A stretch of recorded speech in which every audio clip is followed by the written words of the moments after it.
एक ऐसा अपराध जिसने पूरे देश को हिला दिया, दो मासूम जिंदगियां, दो खूंखार अपराधी और एक ऐसा केस जिसने न्याय व्यवस्था पर सवाल खड़े कर दिए। अब उसी खौफनाक कहानी को लेकर आई है राख, लेकिन क्या ये सीरीज आपकी उम्मीदों पर खरी उतरती है? आइए जानते हैं।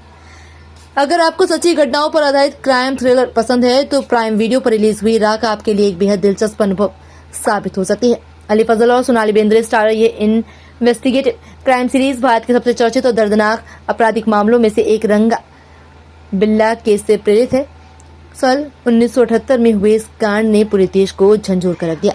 दिल्ली के एक नेवी ऑफिसर के दो बच्चों की निर्मम हत्या ने लोगों के दिलों में डर पैदा कर दिया। राख सिर्फ उस घटना को दोहराने की कोशिश नहीं करती, बल्कि उन परिस्थितियों और अपराधियों की मानसिकता को भी समझने का प्रयास करती है जिन्होंने इस जघन्य अपराध को अंजाम दिया।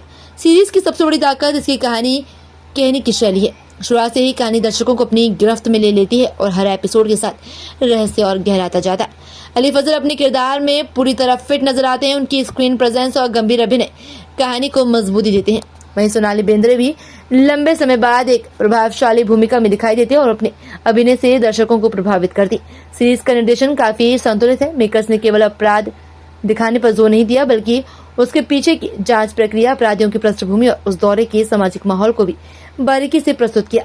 यही वजह है कि राख एक सामान्य क्राइम ड्रामा से कहीं आगे निकल जाती। इसमें कई ऐसे पल आते हैं जो आपको सोचने पर मजबूर कर देते हैं कि आखिर कोई इंसान इतना निर्दयी कैसे बन सकता है। हर दृश्य में एक तनाव महसूस होता है जो दर्शक को स्क्रीन से नजर हटाने नहीं देता।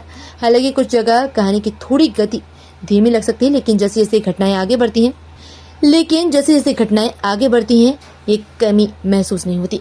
सबसे खास बात इसका क्लाइमैक्स से बिना ज्यादा खुलासे किए इतना कहा जा सकता है कि आखिरी एपिसोड में कई ऐसे खुलासे होते हैं जो दर्शकों को झंझोर कर रख देते। क्लाइमैक्स न केवल भावनात्मक बल्कि उस दर्द को भय के साथ सामने लाता है जिसने पूरे देश को वर्षों तक प्रभावित किया। यही कारण है कि सीरीज खत्म होने के बाद भी कहानी लंबे समय तक अपने मन में बनी रहती है।